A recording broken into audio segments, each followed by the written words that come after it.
잠언서 4장 1절부터 9절까지입니다.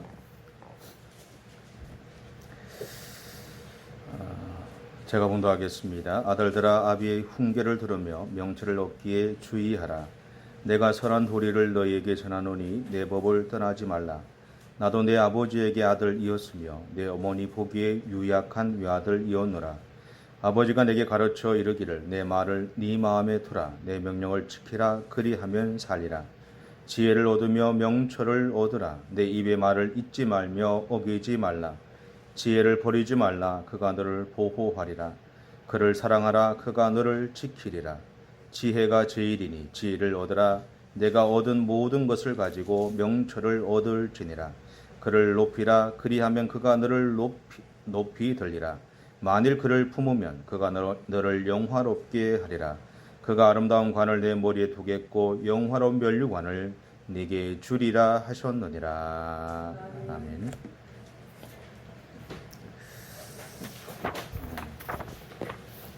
이제 장마가 끝났다 그러죠. 햇빛 좀 쬐십시오. 햇빛을 안 쬐면 우울해진답니다. 한 가난한 사람이 농장을 찾아가게 됩니다. 농장 주인을 만나서 하는 이야기가 일을 하고 싶습니다. 어려운 일도 괜찮습니다. 라고 그렇게 이야기를 했어요. 그러니까 농장 주인이 이렇게 말을 합니다. 일을 하고 싶다고요. 그런데 왜 힘든 일이 하고 싶습니까? 라고 이야기하니까 이 사람이 이렇게 얘기를 했대요. 사실은 돈이 필요하기 때문입니다. 그래서 일을 하고 싶고 힘든 일을 하면 좀 더 많은 돈을 받을 수 있기 때문에 그렇습니다. 그랬어요. 그러니까 이 주인이 또 이렇게 얘기합니다. 일이 아니라 사실은 돈이 필요한 한 모양이네요. 그렇게 얘기하니까 이 사람이 또 이런 이야기를 합니다. 돈이 있어야 쌀을 사지요. 그리고 옷도 살 수 있고요. 집도 살 수 있지 않습니까? 그러니까 농장 주인이 다시 이야기합니다. 그러니까 돈이 아니라 쌀이 필요하고 옷이 필요하고 살 집이 필요하다는 말이네요. 그렇게 얘기했어요. 그냥 일하러 왔으면 일만 시키면 되는 자꾸 묻죠. 그리고 나서 또 묻습니다. 그러니까 이 사람이 또 이렇게 얘기해요. 쌀이 있어야 쌀을 먹어야 쌀이 있어 밥을 해 먹어야 배가 부르고 옷이 있어야 춥지 않고 집이 있어야 가서 좀 편안하게 잘 수 있지 않습니까? 그렇게 얘기했어요. 그러니까 주인이 또 이야기합니다. 그러니까 음식과 옷과 집이 아니라 배부르고 춥지 않고 또 편하게 잠자는 것을 당신은 원하시는군요. 라고 물었어요.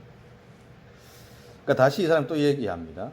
배부르고 춥지 않고 편하게 잘 수 있는 것이 행복 아니겠습니까? 그렇게 얘기했어요. 그러니까 주인이 또 이렇게 얘기합니다.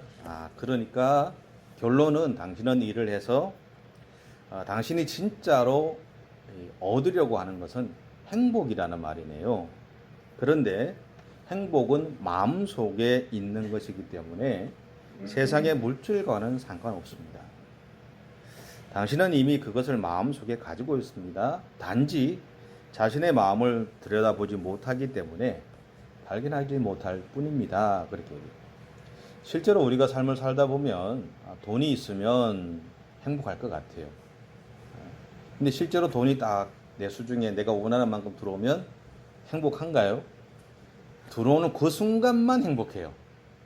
그리고 나면 또 우리의 삶에서 부족한 것, 아쉬운 것들이 또 생각나죠.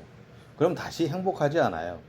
받았던 그 순간, 옷이 필요하면 옷이 필요한 그 순간, 집을 필요하면 집을 샀던 그 순간은 행복한데 좀 지나면 그 다음부터는 또 그 안에 채워져야 될 것들이 또 있거든요. 결국 그건 뭐냐면 어떤 면에서 보면 궁극적으로는 이 행복을 추구한다기보다는 그 행복을 추구한다는 이야기 속에는 뭐가 있느냐 하면 그 안에 채워지지 않은 욕망이 있다라는 말과 마찬가지죠. 어쨌든 우리는 어쩌면 이 이야기처럼 내가 진정으로 원하는 것이 무엇인지를 모르고 당장 내 앞에 있는 것을 얻기 위해서 살아가고 있는 것은 아닌가라는 생각을 합니다. 그러면서 제 자신에게도 한번 생각해 봤어요. 그리스도인으로서 내가 진정으로 원하는 것이 무엇일까? 여러분은 그리스도인으로서 여러분이 원하시는 게 뭔가요?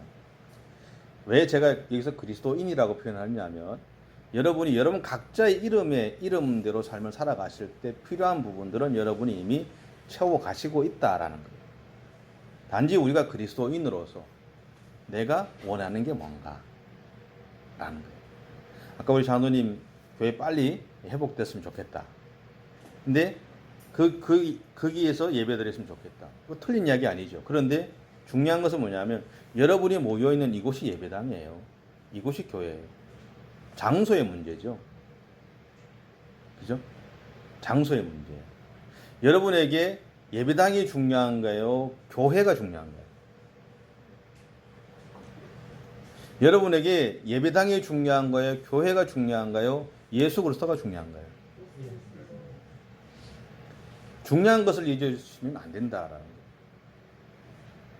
예수님 당시에 예수님이 유대 지도자들 향해서 늘 했던 이야기가 뭐냐면 너희가 자꾸 엉뚱한 것을 찾고 있다라는 거예요. 왜 그것이 엉뚱한 것이 됐냐 하면 그들에게 가장 중요한 하나님을 놓친 다음에 자꾸 찾는다는 거예요. 하나님이 계신 다음에는 어떤 것을 찾아도 그것은 엉뚱한 것이 아니죠. 하나님과 함께 있다면 엉뚱한 것은 하나도 없어요. 예수 그리스도가 있다면 엉뚱한 것은 하나도 없어요. 그런데 예수가 없고 하나님이 없고 내가 자꾸 뭔가를 찾으려고 하면 그것은 엉뚱한 것이 된다라는 거예요. 이야기를 들으면서 보면서 저는 그런 생각이 있습니다. 내가 그리스도인으로서 내가 정말 원하는 게 뭘까? 좋은 목사가 되는 걸까? 좋은 교회를 가서 많은 사람들을 데리고 막 저희 모친이 꿈꿨던 것처럼 수많은 사람들을 데리고 목회를 하는 걸까? 참 많은 생각들을 하게 되더라고요. 그러면서 제 안에서 내렸던 결론은 뭐냐면 내가 찾고 싶고 원하는 것은 하나님을 만나는 거다라는 거였어요. 하나씩 빼고 보니까 하나씩 쭉쭉 이렇게 빼고 보니까 제 안에 남는 건 하나였어요. 그러니까 어릴 때부터 제 안에 남는 건 하나였어요. 하나님을 만나고 싶다. 이게 막연한 하나님이 아니라 좀 구체적인 하나님이었어요. 목사이기 전에 그리스도인으로서 저는 하나님에 대해서 아는 것이 좀 모호하다라는 생각을 해요. 이러면 여러분 좀 이제 시험 들이죠. 목사가 하나님에 대해서도 모르고 뭔 설교를 하고 뭐 하나님에 대해서 이야기하느냐 그렇게 얘기하실 수 있을 거예요. 근데 우리가 어떤 사람에 대해서 안다고 생각했는데 다가가면 더 모르겠다라는 말을 하죠. 부부도 마찬가지예요. 내가 이제는 이 사람하고 20년 살았으니까 사람한테 참 알아 라고 생각하는데 또 보면 몰라요. 60년을 살아도 50년을 살아도 또 보면 또 모르는 게 또 있어요. 마찬가지로 저에게 있어서 하나님은요, 안개가 낀 눈으로 사물을 보는 것처럼 좀 뿌예요. 여러분 이렇게 생각하시면 됩니다. 양파를 벗기면, 한꺼풀을 벗기면 다 알 수 있죠. 근데 양파는 또 껍질 또 있어요. 그럼 또 벗겨야 돼요. 또 벗겨야 돼요. 또 벗겨야 돼요. 또 벗겨야 돼요. 그럼 제 안에 요만한 것도 있어요. 근데 그것도 사실은 벗기는 거죠. 어떻게 보면. 그래서 또 다른 어떤 껍질이 생기는 거니까. 그러니까 제가 찾고 있는 하나님은 그런 하나님이에요. 한 껍질을 벗겨보면 또 새롭게 만나는 하나님이 계시다라는 거예요. 내가 새롭게 이해하는 하나님이 있다라는 거예요. 뭔가 명확하게 하나님은 딱 이거야 라고 하는 그것이 아니라 나에게 있어서 내가 만나는 하나님은 자꾸 껍질을 벗기면 또 다른 껍질이 있고 또 다른 껍질이 있고 또 다른 껍질이 있고 또 다른 모습으로 다가오시는 하나님이더라라는 거예요. 그래서 제가 왜 모호하다고 했는지 이해가 되시죠? 시험에 들지 마십시오. 하나님을 모르는 것이 아니라 하나님은 지금도 제 삶에서 일하고 계시고 있고 지금도 제 삶에서 역사하고 계시는 거 제가 알아요. 함께 호흡하시고 내 삶을 인도하시는 것도 알고 있습니다. 다만 제가 하나님에 대해서 그렇게 알고 싶은 것은 뭐냐면 내가 바라는 수준만큼 눈으로 보고 손으로 만지고 살을 맞대고 아내에게 이야기하듯이 그렇게 하나님을 알기를 원하는 욕망이 제 안에 있다라는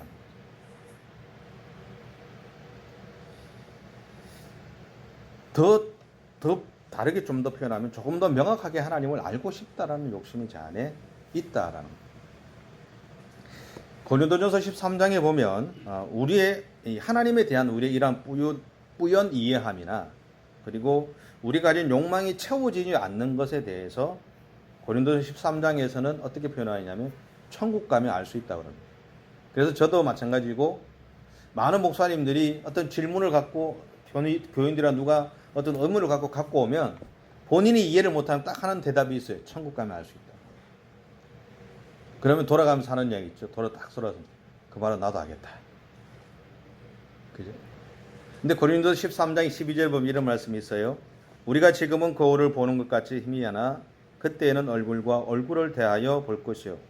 지금은 내가 부분적으로 아나 그때에는 주께서 나를 아신 것 같이 내가 온전히 알리라. 이 말씀이 우리에게 우리가 의문을 갖고 있는 하나님에 대해서 신앙적인 어떤 고민들에 대해서 정확한 답은 천국에 가면 알 수 있다라는 거예요. 그런데 목사도 그렇게 표현할 수밖에 없는 게 뭐냐면 아까 제가 얘기했던 것처럼 내가 만난 하나님이 한 껍질을 벗기면 내가 다 알 수 있을 것 같은데 한 껍질을 벗겨보니까 또 모르겠다라는 거예요. 그리고 그 억지로 또 그 껍질을 또 벗겨보니까 또 모르겠다라는 또 껍질이 있으니까. 그러니까 내가 경험한 내가 이해한 하나님에 대해서는 설명해 줄 수 있고 의문에 대해 신앙적인 의문들을 갖고 왔을 때 어떤 내가 경험한 것들, 내가 이해한 것들에 대해서는 알려줄 수 있지만 그것을 넘어섰을 때는 그거는 하나님 앞에서 나중에 우리 갔을 때 알 수 있습니다. 라고 이야기할 수밖에 없는 것이고 또 하나는 내가 갖고 있는 신앙적인 고민들에 대한 해답은 하나님이 누구에게 알려줄까요? 목사에게 통해서 누군가에 알려줄까요? 저는 그렇게 생각하지 않아요. 내가 갖고 있는 신앙적인 고민의 대답은 하나님이 나에게 알려주신다. 내가 그것을 자꾸 찾다 보면 하나님이 나에게 그것을 명확하게 보여주실 거라고 저는 믿어요. 이것은 제가 갖고 있는 믿음입니다. 그래서 누군가가 저한테 와서 기도해달라고 그러고 딱 물었을 때 목사 하나님이 뭐라 그랬을까 물으면 솔직하게 제가 얘기하면 나는 모르겠다 그래요. 왜냐하면 저는 그런 하나님은 별로 안 좋아하거든요. 이렇게 표현하면 좀 어떨지 모르지만 저는 목사지 점쟁이가 아닙니다. 저는 목사지 무당이 아니에요. 하나님이 목사를 세운 거지 무당을 세운 게 아니란 말이에요. 무당 같은 목사를 세운 게 아니에요. 그러면 내가 갖고 있는 문제를 가지고 목사에 가서 기도를 했을 때 목사 기도해 줄 수 있어요. 여러분의 삶을 위해 기도해 주고 축복해 줄 수 있습니다. 하나님이 여러분이 갖고 있는 의문점에 대해서 하나님이 길을 알려주시도록 축복할 수 있어요. 근데 그 대답은 결국 하나님이 나에게 이야기한다는 거죠. 목사에게 얘기하지 않습니다. 왜 하나님이 그렇게 하시겠어요? 굳이 목사 입을 들어서 이야기해 줄까요? 목사가 영광 받아야 되니까? 존중 받아야 되니까 그렇게 할까요? 아니요. 영광 받으셔야 될 분은 목사가 아니라 하나님인 거예요. 하나님은 여러분 개개인을 만나기를 원하시 목사를 통해 만나기를 원하지 않아요. 그 관계는요. 신약에서 구약에서 끝난 거예요. 예수 그리스도가 오심으로 인해서 이제 우리는 하나님과 직접 통화하게 돼 있어요. 굳이 목사를 통해 통하지 않습니다. 다만 목사가 있는 거는요. 여러분들이 그런 문제를 갖고 왔을 때 함께 고민해주고 기도해주고 중보해주고자 하는 거예요. 그리고 하나님이 공동체 전체를 향해서 추구하자 하는 하나님의 마음들을 전달해주는 통로로 존재하는 것이 목사라는 거예요. 그 이상도 그 이하도 아닙니다. 분명히 기억하셔야 돼요. 목사에게서 무당의 모습을 찾지 마세요. 목사에게서 점쟁이의 모습을 찾으시면 안 됩니다. 하나님은 여러분 각자에게 여러분이 갖고 있는 문제에 대한 대답들을 주세요. 몇몇 분들이 저한테 예전에 있던 교회에서 몇몇 분들이 꼭 기도원에 가서 기도하고 나면 안수기도 해달라고 그래요. 그럼 해드려요. 해줄 수 있죠. 근데 해드리고 나서 꼭 묻는 게 뭐냐면 하나님 뭐라고 그럽니까 그래요. 믿음이 없는 사람들이 아니에요. 훈련을 안 받은 사람들이 아닙니다. 선교단체에 다 훈련 받은 사람들이에요. 그런데 목사에서 답을 찾는 거예요. 저는 하나님이 저한테 그거를 보여주는 게 제가 싫어요. 힘들어요. 제가 꼭 하는 이야기 있어요. 권사님한테 직접 이야기하실 거라고. 기도해 보시라고. 하나님이 이미 답을 권사님께 주셨다고. 그래서 누가 특별히 그런 마음을 갖고 오면 저는 방언으로 그냥 기도해 버립니다. 저도 모르니까.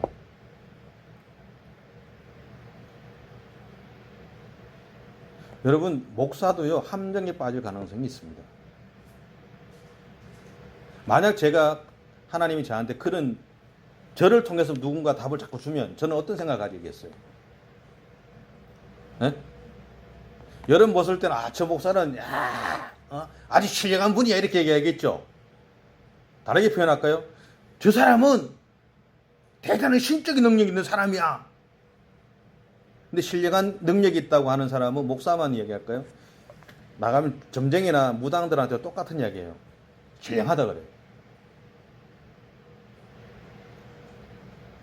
그러면 제가 목사지만 제가 하나님 같은 생각을 가지게 됩니다.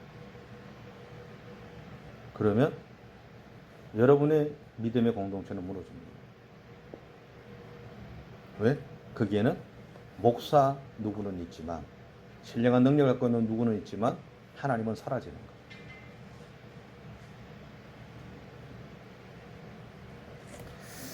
말이 좀 엉뚱하게 나가긴 했는데 우리는 하나님 안에 있을 때 안정감을 얻습니다. 또한 하나님이 채우시는 은혜를 통해서 우리에게 있는 인생에서 승리할 기회를 얻죠. 왜냐하면 하나님이 우리의 능력이시기 때문에 그렇습니다. 그런데도 우리는 너무나 쉽게 하나님을 잊어버리고 삽니다. 이렇게 되는 이유 중에 하나는요, 하나님을 향한 충족되지 못한 우리가 가지고 있는 우연 이해함입니다. 모호함. 그것은 아마도 내가 진정으로 원하는 것이 무엇인지를 모르기 때문이기도 할 겁니다. 내가 원하는 것이 분명히 무엇이다라는 것을 알면 비록 하나님이 양파 껍질 것처럼 하나를 벗겨내면 또 있다 치더라도 나름대로 그 안에서 하나를 벗겨내면서 얻는 무엇인가 하나님에 대한 명확한 것들이 하나씩 생겨날 겁니다. 제가 여러분한테 제가 아까 표현했죠. 제가 하는 하나님, 제가 하는 하나님은 저한테 저를 무당처럼 이렇게 사용하는 하나님은 원하지 않는다고 했죠. 제가 벗겨보니까 제가 만난 하나님은 그런 하나님이더라라는 거예요.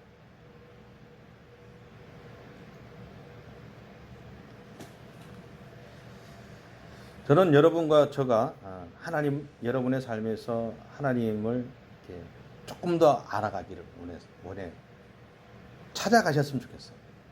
하나님을 찾게 되시면 좋겠어요. 여러분이 지금까지 달려왔던 믿음의 삶이 틀렸다고 잘못됐다는 이야기가 아닙니다. 지금보다 더 지금까지 달려왔던 삶도 너무 아름답고 참 소중한 삶이었지만 내가 지금까지 만났던 그 하나님보다 더 깊이 하나님을 알아가셨으면 좋겠다라는 거. 더 깊이 하나님을 경험하셨으면 좋겠다라는 거죠. 그 하나님을 만나는 삶이 저와 여러분의 삶에 펼쳐졌으면 좋겠다라는 겁니다. 신라군의 저자인 존 밀턴이 44살에 눈이 멀었다 그래요. 눈이 멀었을 때 이 사람이 이런 고백을 했답니다.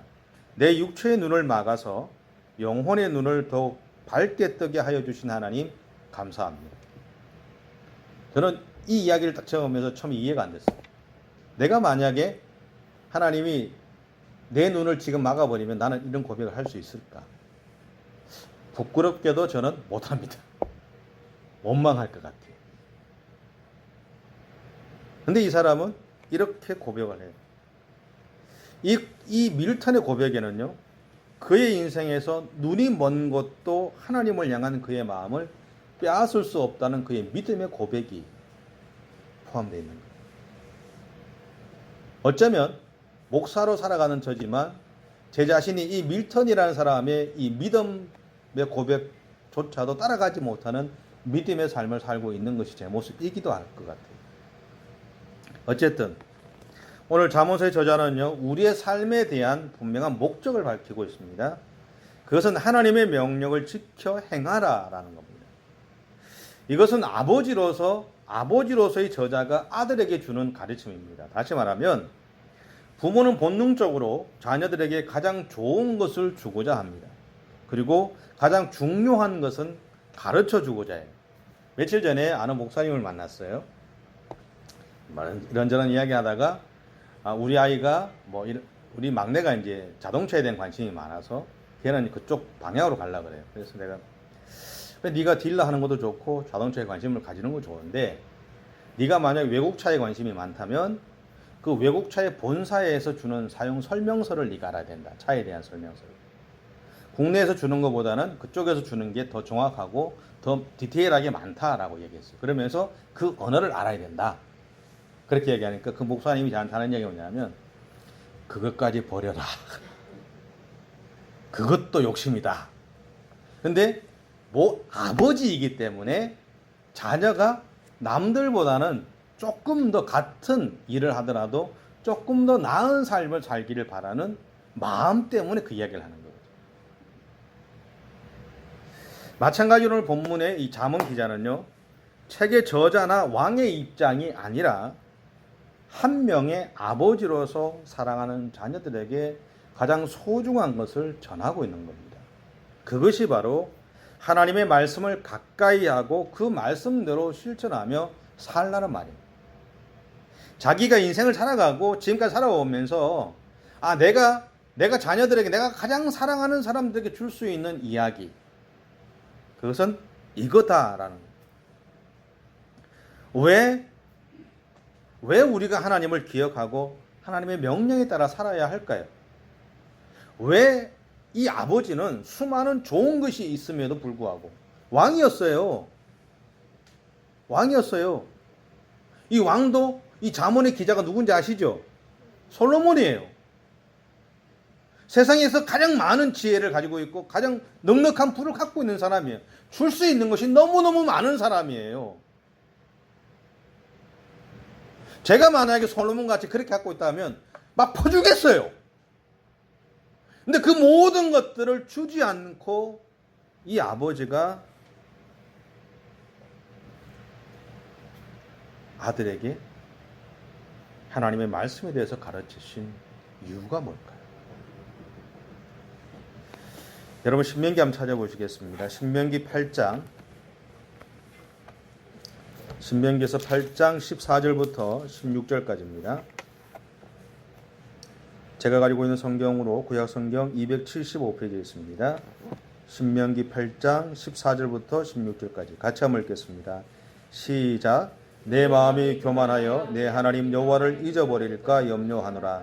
여호와는 너를 애굽 땅 종되었던 집에서 이끌어내시고 너를 인도하여 그 광대하고 위험한 광야 곧 불뱀과 전갈이 있고 물이 없는 간조한 땅을 지나게 하셨으며 또 너를 위하여 단단한 반석에서 물을 내셨으며 내 조상들도 알지 못하던 만나를 광야에서 내게 먹이셨나니 이는 다 너를 낮추시며 너를 시험하사 마침내 내게 복을 주려 하심이었느니라. 아멘.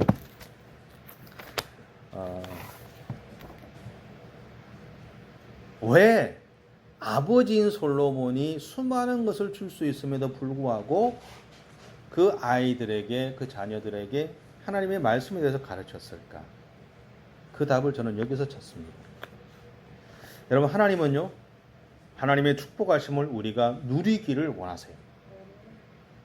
그래서 40년 동안의 광야 생활을 통해서 이스라엘 백성들이 하나님만을 의지할 수 있도록 훈련하셨어요. 그리고 오늘 우리의 삶의 현장에서 지금까지 우리가 살아오는 삶의 여정들을 보면 수많은 고난과 어려움들이 있고 그 가운데 소위 말하는 시험들이 있었어요. 근데 그 시험들을 통해서 결국 하나님이 우리에게 주고자 하시는 것은 우리가 하나님만을 의지하도록 훈련하셨다라는 거예요. 왜? 우리나 이스라엘이나 그런 과정들을 통해서 하나님의 축복하심을 받을 수 있는 준비를 시키셨다라는 거예요. 우리에게 일어난 수많은 일들이 그냥 단순하게 일어나서 우리를 괴롭히고 힘들게 하고 우리를 단단하게 만드는 것으로 머물러 있는 것이 아니라 우리가 하나님의 축복하심을 볼 수 있고 누릴 수 있고 그것을 나눌 수 있는 삶을 살아갈 수 있도록 하기 위해서 하나님이 우리의 삶에 그렇게 훈련시키시고 우리를 준비시키셨던 결과라는 겁니다. 성경에서 말하는 하나님의 명령이라면 무엇일까요? 두 가지가 있습니다. 첫째는 구약의 황금률이라고 하는 건데요. 이것도 신명기 6장입니다. 한번 찾아보시겠어요? 여러분 아시는 겁니다. 신명기 6장 4절 5절입니다. 신명기 6장 4절 5절 271페이지 같이 한번 읽겠습니다. 시작. 이스라엘아 들으라. 우리 하나님 여호와는 오직 유일한 여호와이시니 너는 마음을 다하고 뜻을 다하고 힘을 다하여 내 하나님 여호와를 사랑하라. 아멘. 이 말씀 많이 읽어보셨죠? 예수님이 하셨던 이야기죠. 여기에 보시면 이스라엘아 들으라 라고 이렇게 합니다. 그래서 유대인들은 이 말씀을 쉐마라고 그렇게 해서 절대적으로 이 말씀을 꼭 기억합니다. 여기 쉐마라는 이야기가 뭐냐면 들으라라는 거예요. 그러니까 듣고 너희가 기억하라고 이 말씀대로 살아가라는 그런 의미가 이 안에 포함되어 있는 겁니다. 그리고 두 번째는 뭐냐면 레위기 19장 18절인데 한번 찾아보시겠어요? 레위기 19장 18절입니다.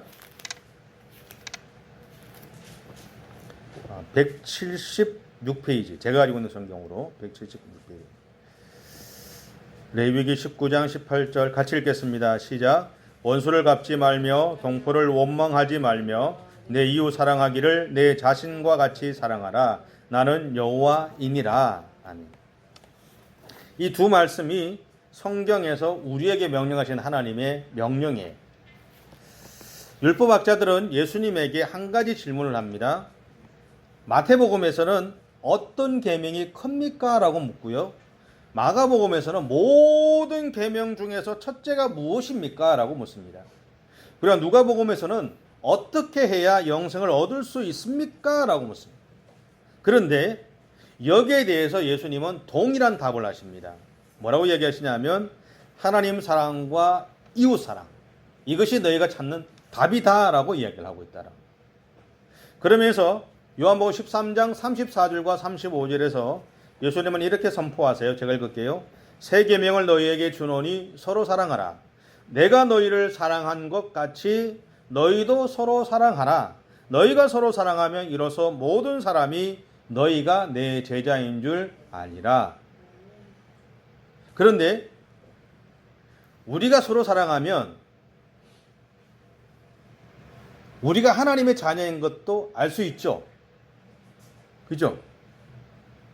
우리가 서로 사랑하면 우리의 사랑함을 통해서 우리는 내가 하나님의 자녀인 것도 드러내고 예수 그리스도가 우리를 사랑했던 그 사랑의 삶을 내 삶에서 실천해서 내가 그리스도인이라는 것도 드러낼 수 있다라는 거죠.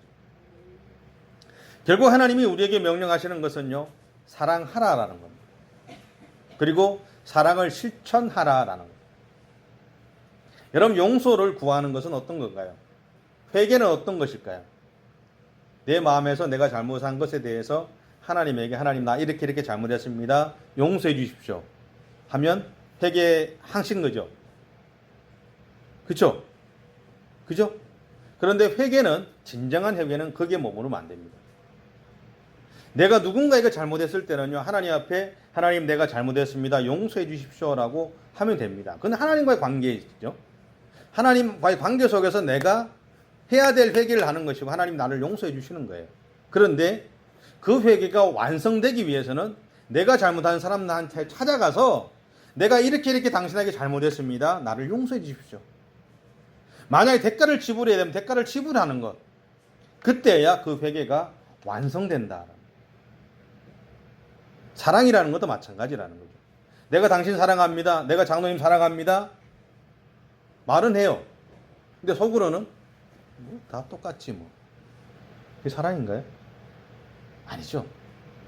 사랑이라는 것은 그 사랑의 모습이 드러나야 된다. 실천해야 된다. 그 대상은, 그 사랑의 대상이 누구냐 하면 첫째는 하나님 자신이죠. 둘째는요, 누굴까요? 네? 마스크 때문에 잘 안 들리네. 둘째는요, 마스크 내리지 마세요. 둘째는 나 자신이에요. 여러분 하나님 사랑하시죠? 그죠? 그럼 여러분 자신을 사랑하세요? 여러분 그래도 믿음이 좋으시네요. 많은 사람들이 자기 자신을 사랑하지 않아요. 왜냐하면 우리 안에 내가 죄인이라는 걸 내가 알거든요. 그리고 내 모습이 만족스럽지 않거든요. 근데요, 여러분 우리가 기억해야 될 건 뭐냐면 하나님은요, 내가 나를 사랑하든 사랑하지 않든 어떤 모습이든 그냥 나 자신을 사랑하세요. 그냥 나를 사랑해 주시는 거예요. 예전에 저는 키가 좀 작잖아요. 키가 작아서 고민들이 많았어요. 좀 키가 컸으면 좋겠다는 생각을 했어요. 그래서 애 같은 기도를 했어요. 하나님 좀 잡아 당겨 주세요. 그래서 그 당시만 해도 얼굴도 이렇게 노숙해 보였고, 그래서 애들이 못생겼다 그랬어요. 그래서 누구를 만나도 자신감도 없었고 고개를 숙이고 있었고, 그래서 항상 그랬어요. 근데 어느 날 기도하는데 하나님 저한테 주셨던 마음이 뭐냐면, 야 김준영이, 너는 그대로 내가 사랑해. 네가 뭐 어떻게 생겼든 네가 어떤 모습이든 내가 사랑하는 것은 그냥 너야. 네가 뭘 했기 때문에 사랑하는 것이 아니라 네가 어떻기 때문에 사랑하는 것이 아니야. 내가 너를 사랑하는 네가 가지고 있는 조건이 아니라 그냥 너 자체를 사랑하는 거야. 하나님이 우리를 사랑하라고 이야기하시는 것. 그러니까 하나님이 하나님 자신을 사랑하라고 그랬잖아요. 그거는 뭐냐면 우리가 하나님을 사랑한다는 것은 우리는 누구의 형상으로 만들어졌어요? 하나님의 형상이죠. 우리가 하나님을 사랑한다는 것은 다시 말하면 내가 하나님을 사랑하지만 동시에 내가 하나님의 형상으로 만들어진 나 자신을 사랑한다는 것을 전제로 하는 거예요. 그래서 우리의 사랑의 대상은 첫 번째 하나님이고요. 두 번째는 나 자신입니다. 세 번째는요, 이웃이에요. 그리고 세상에 살아가는 모든 동식물, 한마디로 표현하면 세상이죠. 결국 하나님이 우리를 향해 사랑하라고 하는 이야기는 뭐냐면 하나님이 창조하신 세계를 사랑하라라는 거예요. 사람만이 아닙니다. 우리의 삶에서 일어나는 수많은 사건들, 환경, 우리가 살아가는 이 세상 자체를 사랑하라는 거예요. 여기에 빠져 있으라는 것이 아니라, 세상을 하나님보다 더 사랑하라는 것이 아니라, 하나님이 주셨던 이 세상을 사랑하면서 이 세상 속에서 하나님의 사랑을 실천하고 하나님의 은혜를 나누며 살아가라는 이야기예요. 세상이 하나님의 사랑을 모르지만 그 세상이 모르는 그 세상을 향해서 하나님의 사랑을 알려주고 살아가라는 이야기예요. 그 이야기를 하라. 여러분 짝사랑 해보셨습니까? 저는 참 많이 해봤습니다. 늘 이렇게 사춘기 때 고백해보면 맨날 틀자만 맞았어요. 성질이 못됐다, 못생겼다, 키가 작다, 뭐 이래가지고요. 나는 저 사람을 보는데 상대방은 내가 아니라 다른 사람을 보면 그 마음이 어떤가요? 여러분 잘 모르시죠? 저는 하도 많이 당해가서 마음이 찢어져요. 마음이 찢어지다 못해서 나중에는 위축돼가지고요, 자신감도 없어져요. 상사병이라는 게 생기죠. 이 모습, 그 모습이 많은 경우 우리를 향해 행하고 계시는 하나님의 사랑하시는 모습이라는 것을 기억하셔야 돼요. 하나님은 우리를 향해서 사랑을 고백함에도 불구하고 우리는 그 사랑을 외면하고 살아가기에 바쁘기 때문에 그렇습니다. 내가 언제 하나님 외면했습니까? 이야기할 수 있죠. 근데 겉으로는 이야기하는데 입으로는 이야기하는데 자기 마음은 알아요. 외면했는지 안 했는지. 그럼에도 불구하고 하나님이 우리를 사랑하시는 것, 우리가 하나님을 외면하고 하나님의 사랑을 받지 않음에도 불구하고 하나님이 우리를 사랑하시는 이유가 있어요. 그것은 뭐냐면 두 가지입니다. 첫째는 우리가 하나님을 잊어버리면 하나님과 상관없는 삶을 살아가게 되기 때문에 그렇습니다. 우리가 하나님을 잊어버리면 하나님과 상관없이 살아간다라는 거예요. 우리는 하나님의 백성이죠. 하나님의 형상으로 만든 사람이에요. 그렇죠? 예수를 믿는 사람이든 믿지 않는 사람이든 하나님의 형상으로 만들어진 존재라는 거예요. 그래서 하나님은 가장 소중하게 여기신단 말이에요.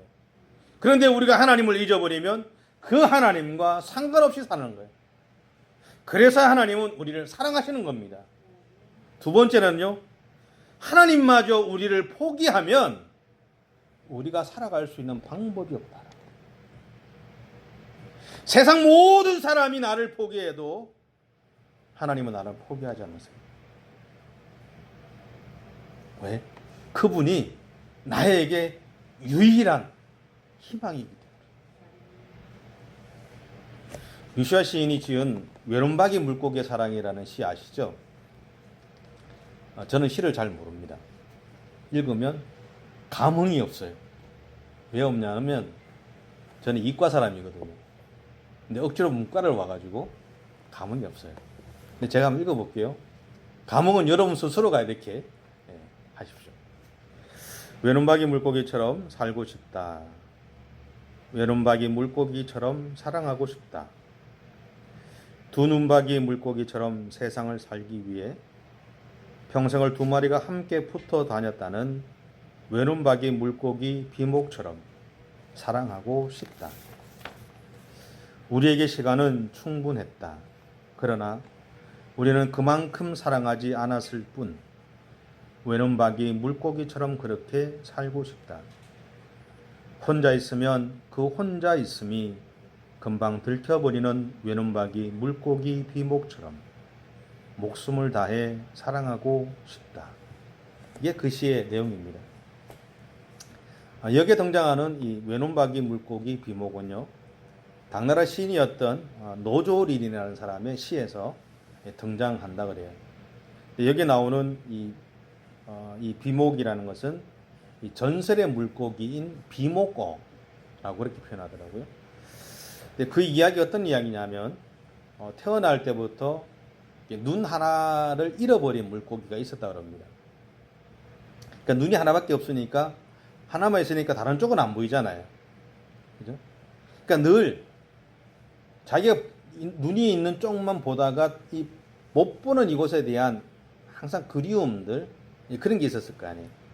그리고 남들은 다 양쪽으로 다 보는데 나는 한쪽만 보고 있으니까 거기에 대한 마음들이 안 좋았고, 그래서 슬픔에 잠겨서 살아가다가 어느 날 자신처럼 눈 하나를 잃어버린 물고기를 발견하게 됐답니다. 근데 그때부터 이 두 물고기가 딱 붙어서 서로의 눈이 되어줬다 그래요. 그러니까 이쪽을 볼 수 있는 물고기는 이쪽의 상황에 대한 이야기를 해주고, 이쪽을 볼 수 있는 물고기는 이쪽의 상황에 대해서 설명해주고, 그렇게 딱 붙어서 다녔다 그래요. 그러면서 서로를 의지하고 그렇게 살았는데 세월이 지나서 그 중에 하나가 죽었대요. 죽고 나니까 남아있던 그 물고기가 그 죽음 앞에서 꼼짝도 안 하고 서 있더랍니다. 결국은 굶어 죽었다 그래요. 그것이 이제 이 이야기에 대한 전설입니다. 이 두 외눈박이 물고기처럼 홀로 있을 때는요, 완전하지 못해요. 하지만 서로가 함께 있을 때는 온전한 하나를 이룰 수 있는 사랑이 진정한 사랑이겠죠. 완전한 사랑이겠죠. 여러분, 우리는요, 어쩌면 한쪽만 보고 있는 외눈박이 물고기인지 몰라요. 그런데 맞은편 한쪽은 누가 보냐면 하나님이 보시는 거예요. 그래서 우리는 하나님과 딱 붙어 있어야 양쪽 눈으로 세상을 바라보고 살아갈 수 있습니다. 하나님은 우리와 이런 사랑을 나누기를 원하시는 거예요. 그리고 우리가 하나님과 사랑하며 살게 하시려고 하나님의 명령에 순종하라고 말씀하신 거예요.